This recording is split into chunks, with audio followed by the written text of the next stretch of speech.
नमस्कार, knocking-news.com में आपका स्वागत है। मैं हूं गिरिजेश वशिष्ठ। एक थॉमस पिकेटी हैं, अर्थशास्त्री हैं फ्रांस के। उनके एक बयान पे आजकल बड़ी चर्चा हो रही है।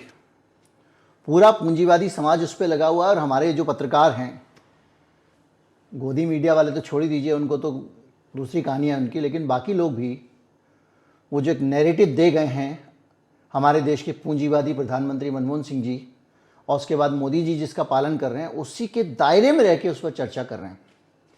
थॉमस पिकेटी ने दो बातें कही हैं। एक तो उन्होंने बात कही है कि किस तरह से भारत में गरीब और गरीब हो रहा है, अमीर और अमीर हो रहा है, इस पे हम बात कर चुके हैं। इसके अलावा उन्होंने ये और कहा कि G20 देशों के वित्त मंत्रियों ने जुलाई में एक समझौता किया था, उस समझौते का सबको पालन करना चाहिए। समझौता क्या था? समझौता इनहेरिटेंस टैक्स का समझौता। अब ये इनहेरिटेंस टैक्स क्या होता है? ये वो टैक्स होता है जब बाप की दौलत बेटे को मिलती है तो उसमें से सरकार को टैक्स देना चाहिए। अमेरिका में भी ऐसा टैक्स होता है।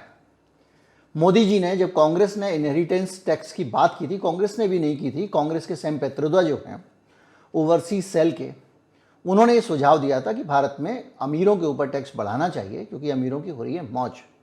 तो उसको मोदी जी ने मंगलसूत्र छीन लेंगे, ये छीन लेंगे टाइप का करके चुनाव में खेले थे उससे। अब पिकेटी जो हैं उन्होंने ये कहा है कि आपको इनहेरिटेंस टैक्स लगाना चाहिए। तो इससे क्या, एक वेल्थ टैक्स की बात भी कर रहे हैं कि संपत्ति कर लगे अमीरों के ऊपर। क्या ये सही सॉल्यूशन है? क्या इसको करने से हमारे देश में हालात बदल जाएंगे? क्योंकि पिकेटी खुद कह रहे हैं कि ये टैक्स कुल मिला के भारत सरकार का जो रेवेन्यू है उसमें 2.73% यानी करीब 2.75% की बढ़ोतरी कर देगा। ठीक है साहब, अब हम आगे समझेंगे कि इसकी कहानी क्या है, इस टैक्स को लगाने का फायदा क्या है, नुकसान क्या है, और इस टैक्स की बातें करना क्या बकवास है? क्या गरीब का सचमुच इससे कोई भला होगा? इस देश को सचमुच कुछ मिल जाएगा? क्या गरीब की लूट बंद हो जाएगी? इसको हम आंकड़ों की मदद से, रिसर्च की मदद से समझेंगे। अभी तक मेरा दावा है कि इस नज़रिए से ऐसा गहन विश्लेषण किसी ने भी नहीं किया है। कहीं मत जाइए, चैनल को सब्सक्राइब कर लीजिए। मैं अभी हाजिर होता हूं।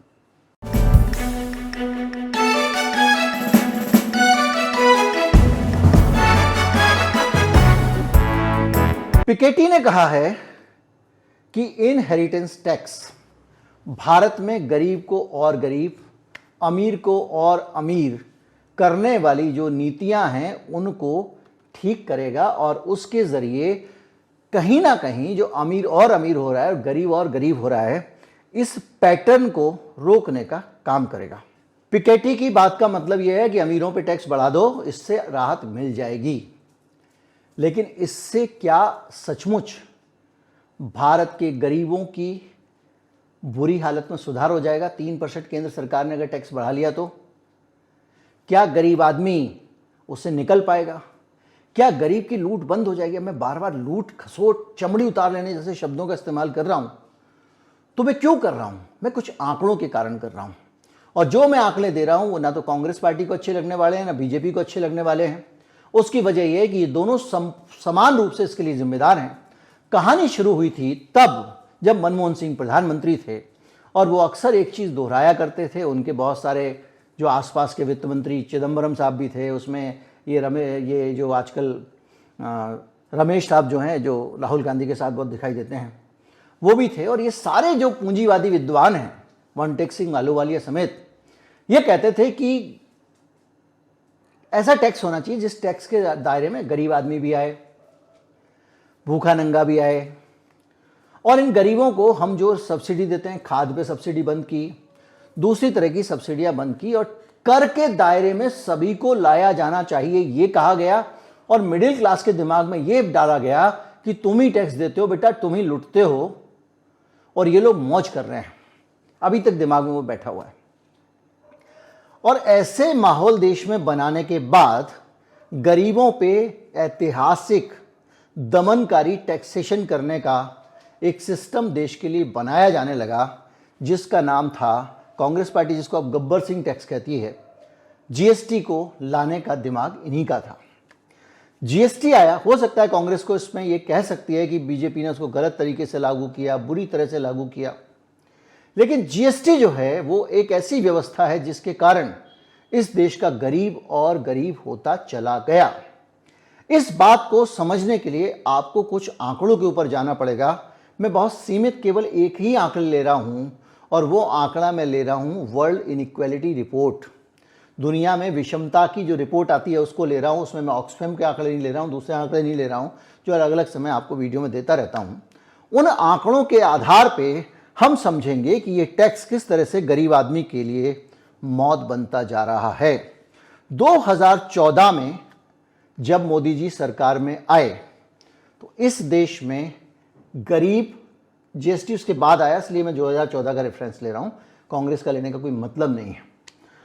2014 में भारत की जो टॉप की 1% आबादी है उसकी इनकम 15% होती थी कुल, और कुल संपत्ति जो है देश की उसमें 1/3 हिस्सा टॉप के 1% का होता था। 15% कमाई, 1% हिस्सा संपत्ति में, और नीचे की 50% जो लोग थे वो उस देश के 13% पैसे कमाते थे और उनकी संपत्ति 8% थी। ये 2014 का आंकड़ा है। साल दर साल जाते बोर हो जाते, मैंने इसके अंदर कुछ रेफरेंस ईयर लिए हैं, जैसे 19 लिया है, 24 लिया है, 5-5 साल का। 2019 में जो टॉप के 1% लोग थे उनकी दौलत 18% हो गई 15% से, उनकी संपत्ति भी 33% से 37% हो गई, और नीचे का जो 50% था इस पे कंट्रास्ट लिया है। बहुत गरीब गरीब हो रहा है, अमीर अमीर हो रहा है। नीचे का 50% लिया है, यानी जो मिडिल क्लास है, उसकी जो इनकम थी पूरे 50% लोगों की, उस देश की इनकम की 13% से 12% हो गई, यानी उनकी 1% इनकम कम हो गई, और अमीर की इनकम 3% बढ़ गई। और नीचे के जो 50% रहे उनकी संपत्ति में हिस्सेदारी 7% हो गई, यानी जो पूरे देश की संपत्ति है उस संपत्ति का 1% भारत का नीचे का 50% जो आदमी है उसने खो दिया 5 साल के अंदर, 14 से 19 के बीच में। कैसे खोया, जीएसटी ने कैसे खोया, इसको हम समझेंगे, और नेता लोगों को कैसे इससे लूटने का मौका मिला इसको भी समझेंगे। हम आते हैं 2024 पे। 2024 में जो 15% होती थी टॉप की 1% आबादी की दौलत, वो 22.6% हो गई, यानी 7% दौलत टॉप का जो 1% आदमी है उसकी बढ़ गई। उसकी संपत्ति मतलब इनकम बढ़ गई और संपत्ति उसकी 40% हो गई, यानी जो 33% संपत्ति थी पूरे देश की वो 10 साल के अंदर 40% हो गई है। और नीचे की जो आय के 50% लोग हैं, नीचे की आधी आबादी, उसके पास जो 13% 2014 में आय में हिस्सेदारी होती थी उसकी इनकम 10% रह गई। यानी आप सोचो जो आधी 50% आबादी है उसकी इनकम में सीधे 3% की गिरावट आई है, और देश की संपत्ति में 6%, यानी पूरे 2% 10 साल के अंदर गरीब आदमी की संपत्ति उसके हाथ से चली गई। अब ये जो पूरा आंकड़ा है ये विषमता का आंकड़ा है। ये आंकड़ा आपको 1, 2, 4% दिख रहा होगा, लेकिन इस 2-4% में कितने करोड़ लोगों की संपत्तियां उनके हाथ से निकल गई, कितने करोड़ लोग लोअर मिडिल क्लास से लोअर क्लास में आ गए, मिडिल क्लास से लोअर मिडिल क्लास में आ गए, अपर मिडिल क्लास से मिडिल क्लास में आ गए, इसकी आप कल्पना भी नहीं कर सकते हैं। और ये इसलिए हुआ क्योंकि इन 10 सालों में भारत में जीएसटी को इंट्रोड्यूस किया गया। जीएसटी आई है 2017 में। जीएसटी को इंक्लूड करने का मकसद क्या था? जो एक फिलॉसफी मनमोहन सिंह के टाइम से आ रही है कि सबको टैक्स के दायरे में लाना चाहिए, तो जीएसटी लाके इन्होंने जो मजदूर है, गरीब है, भूखा है, जो आपसे 2 रुपए मांग के ले जा रहा है और बिस्कुट खरीद के खा रहा है, उस आदमी के ऊपर भी टैक्स लगा दिया गया। और वो सब लोग, गांव का किसान, गरीब, खेत मजदूर, छोटी दुकान वाला, वो सब लोग लगातार टैक्स दिए जा रहे हैं। हाथ धोने के लिए अगर वो साबुन लेते हैं तो टैक्स दे रहे हैं, बिस्किट खाते हैं तो टैक्स दे रहे हैं, तेल ला रहे हैं तो टैक्स दे रहे हैं, आटा ला रहे हैं तो टैक्स दे रहे हैं, हर चीज पे टैक्स। और वो सारे के सारे लोग क्या करते हैं, आप ऐसे अंदाज़ा लगाइए, वो लोग अपनी पूरी कमाई जो है ना, उनको जितना भी कमाते हैं उसको वो खर्च कर देते हैं। हम जितना कमाते हैं उसमें से काफ़ी पैसा बच जाता है, और जो अमीर लोग होते हैं वो जितना कमाते हैं उसमें से उनका सारा ही पैसा बच जाता है, क्योंकि वो जो खर्चे वर्चे जो होते हैं वो अपने जीएसटी कंपनसेशन में भी निकल जाते हैं उनके। यानी उन्होंने कोई चीज़ खरीदी और उस चीज़ को आगे जाके दूसरी चीज़ खरीद ली, ये बेची, तो वो कंपनसेशन में उनका बराबर हो जाता है। जो लोग जीएसटी समझते हैं अच्छी तरह समझते हैं। तो जो अमीर है, टॉप का 1% जो अमीर है, वो अपनी आय पे 2 या 3% जीएसटी देता है। अभी हाल में एक आंकड़ा आया था, वो तो 1% का था।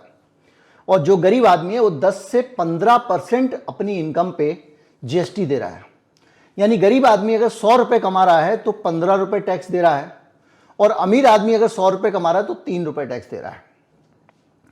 अब आप इस पूरी चीज को अच्छे तरीके से देखें तो जो आपने भी ऊपर का आंकड़ा देखा कि गरीब आदमी का पैसा कैसे जा रहा है अमीर की तरफ, और इस टैक्सेशन ने गरीब को लूटना शुरू कर दिया, अमीर को आगे अमीर करना शुरू कर दिया। अब हम करते हैं प्रोजेक्शन, आने वाले समय का प्रोजेक्शन, इसी डाटा का जो हमने एआई के जरिए किया।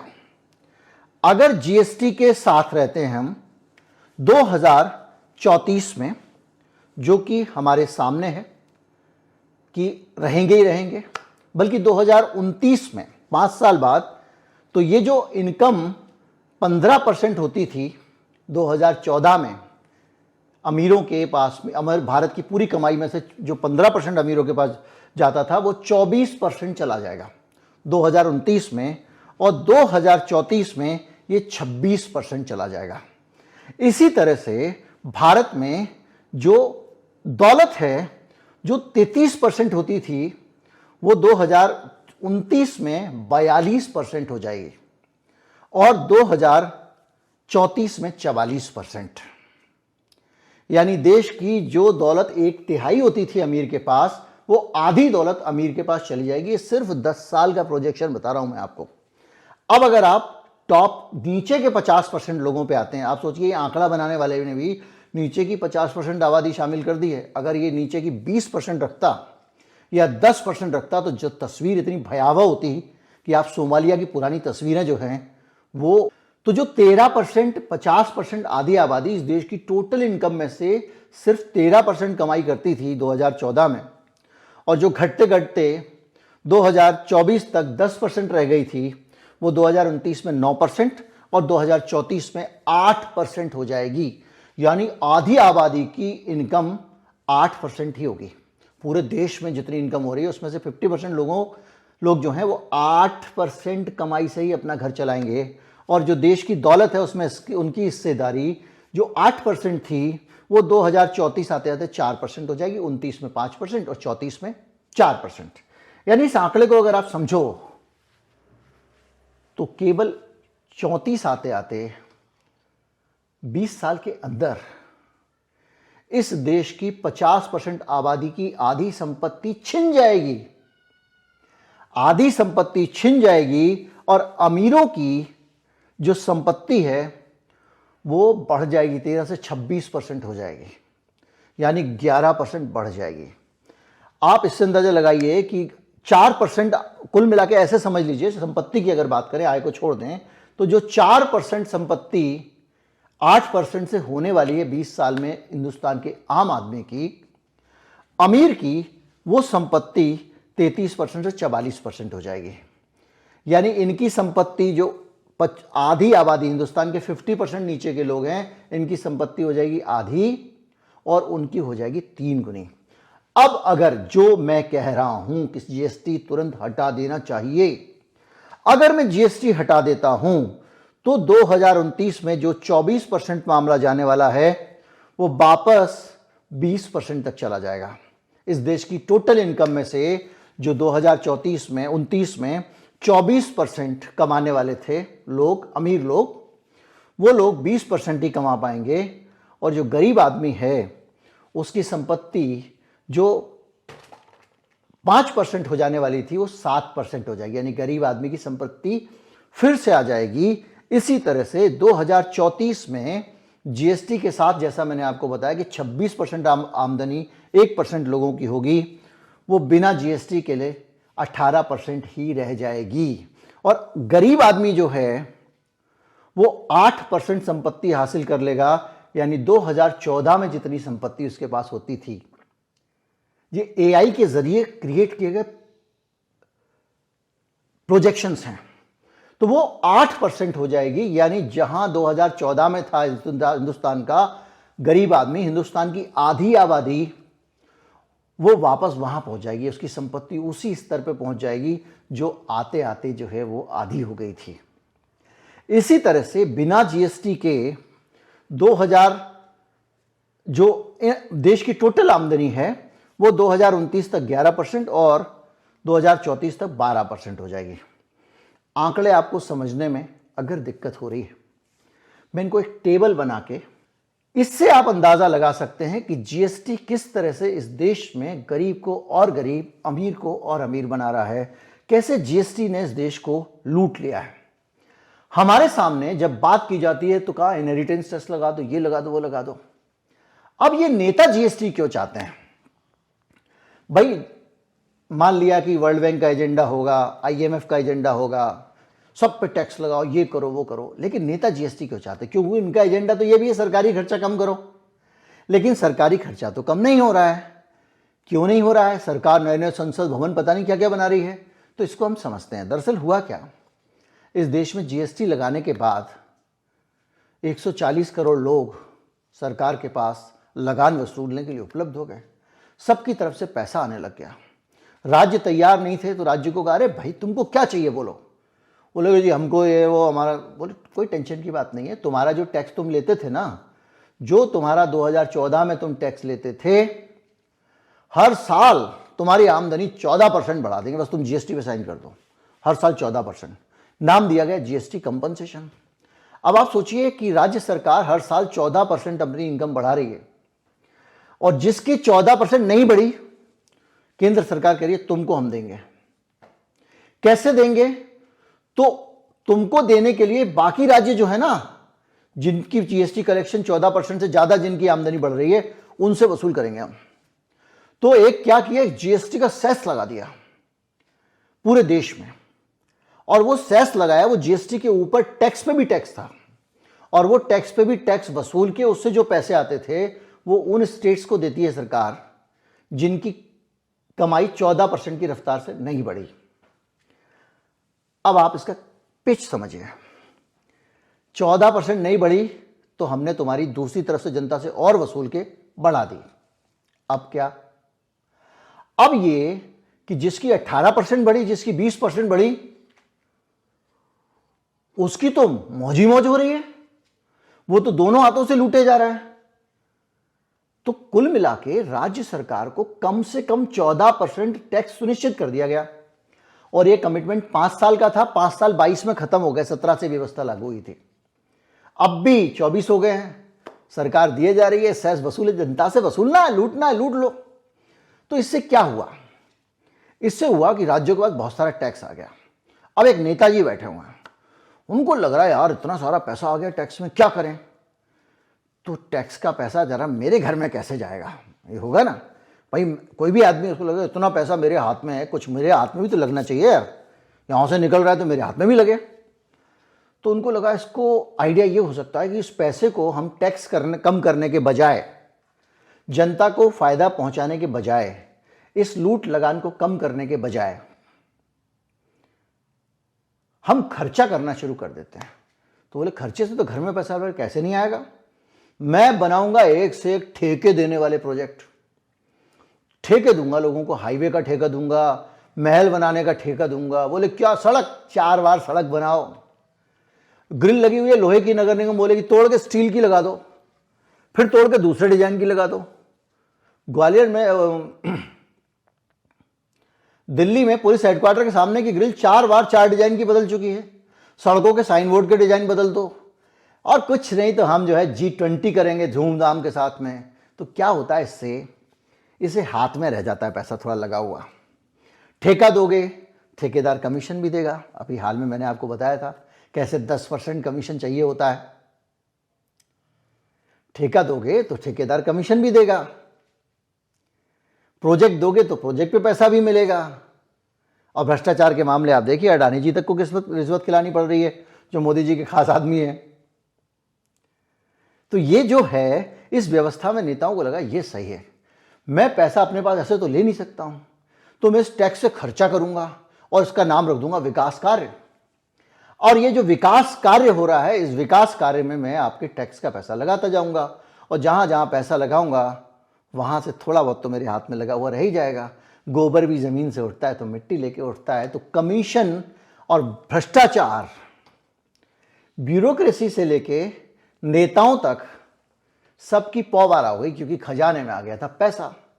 लेकिन इस पूरे प्रोसेस में ये लोग ये भूल गए कि भैया तुम्हारे पास तो पैसा आ गया, लेकिन ये पैसा किससे आ रहा है? जिसके पास पहले ही लंगोटी नहीं थी, 2 की जगह 1 लंगोटी पहने। उससे अगर कोई लड़की इंस्टाग्राम पे पूछ ले कौन से कलर की चड्डी पहने हो, तो बेचारा बता ही नहीं पाएगा, क्योंकि उस लड़की के पास भी ऑप्शन नहीं है। उसके पास एक तो कलर का ऑप्शन है और एक चड्डी ना होने का ऑप्शन है। फटी चड्डी का ऑप्शन तो उसके पास भी नहीं है।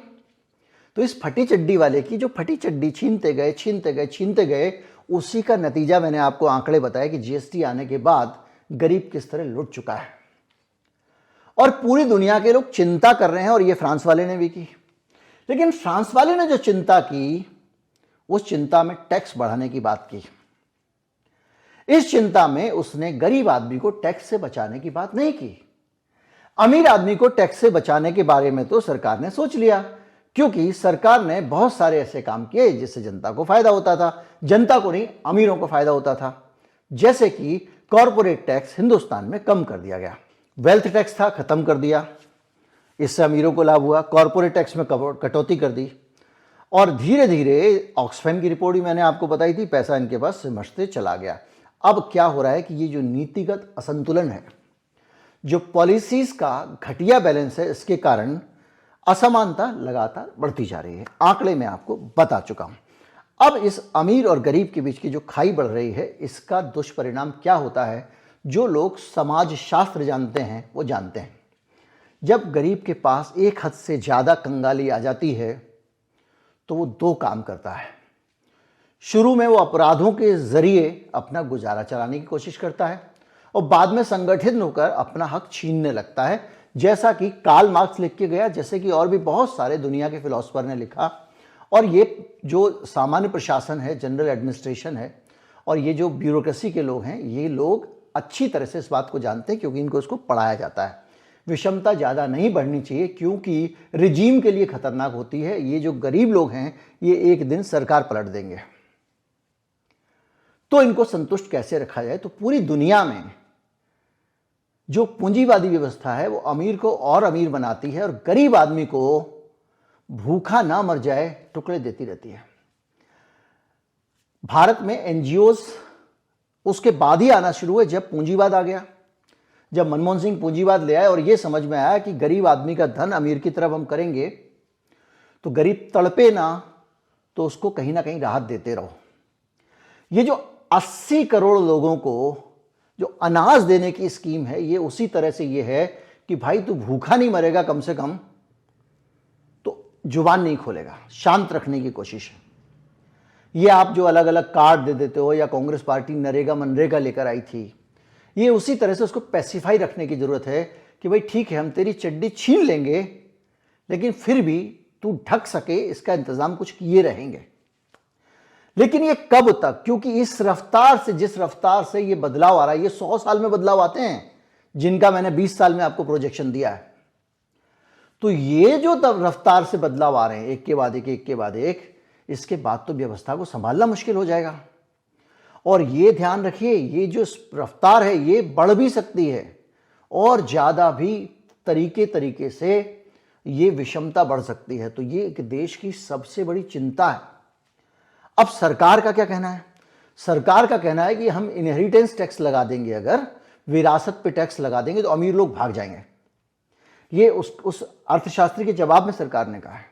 सही बात है, ये जो कॉरपोरेट हैं, सब कुछ इनके हाथ में है, हमने सब कुछ उनके चरणों में समर्पित कर दिया है। जैसे कि वो धोलिया और कालिया जो है लाके गब्बर सिंह को दे देते थे। तो ये तो चले जाएंगे। और ऑलरेडी देखिए रिलायंस ने अपना कॉर्पोरेट ऑफिस बाहर बनाया हुआ है, एक जो भी नाम होता है उस कॉर्पोरेट कहते हैं या कुछ और है कहते हैं, ग्लोबल ऑफिस या कुछ कहते हैं। अडानी ने भी बनाया हुआ है जिसमें उनके भाई साहब दुबई में बैठते हैं, वहाँ से कर रहे हैं, सिंगापुर में भी है। तो ये सब चीज़ें जो हैं ये एक खतरा भी है कि भैया इनको ज़्यादा परेशान करेंगे तो ये भाग जाएंगे। दुनिया के देश इनको बगैर टैक्स दिए रखने को तैयार है, बहुत सारे देश।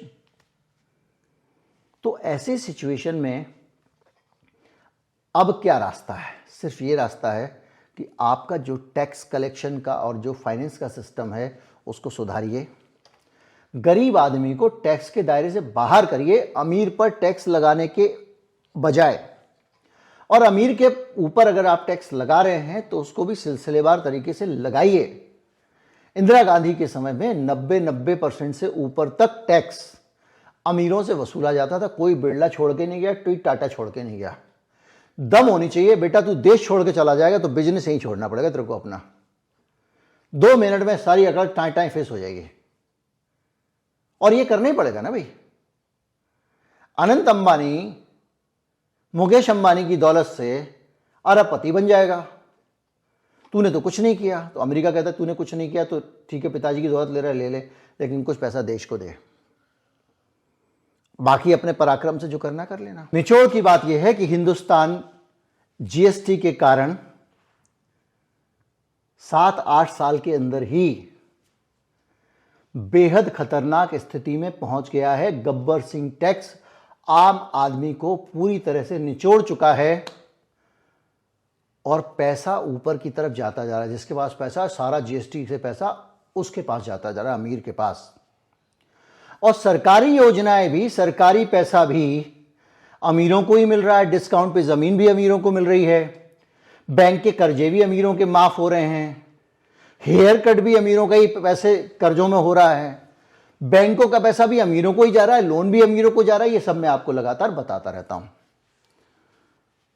तो जीएसटी को अगर वापस नहीं लिया, ये मेरी राय है, तो आने वाले दिनों में हम बहुत बुरी हालत इस मुल्क की देखेंगे। आप तंजानिया, कीनिया, सोमालिया जैसे देशों में जो विषमता की स्थिति देखते हैं उससे भी बुरा हाल होगा। पाकिस्तान से भी बुरा हाल होगा, जहाँ पे अमीर तो बहुत अमीर है, ऐश कर रहे हैं, बहुत पैसा है। इस्लामाबाद के मॉल अगर आप देखेंगे, भारत के मॉल कुछ नहीं है उसके आगे। वहाँ की सड़कें आप देख लीजिए।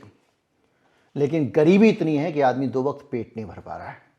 और उसी तरफ हमारे देश का जो एलीट नेक्सस है, बड़े लोग हैं, वो एक दूसरे को सपोर्ट करके धकेल रहे हैं। जीएसटी को अब समय आ गया है जल्दी से जल्दी खत्म किया जाए। नमस्कार, जय हिंद।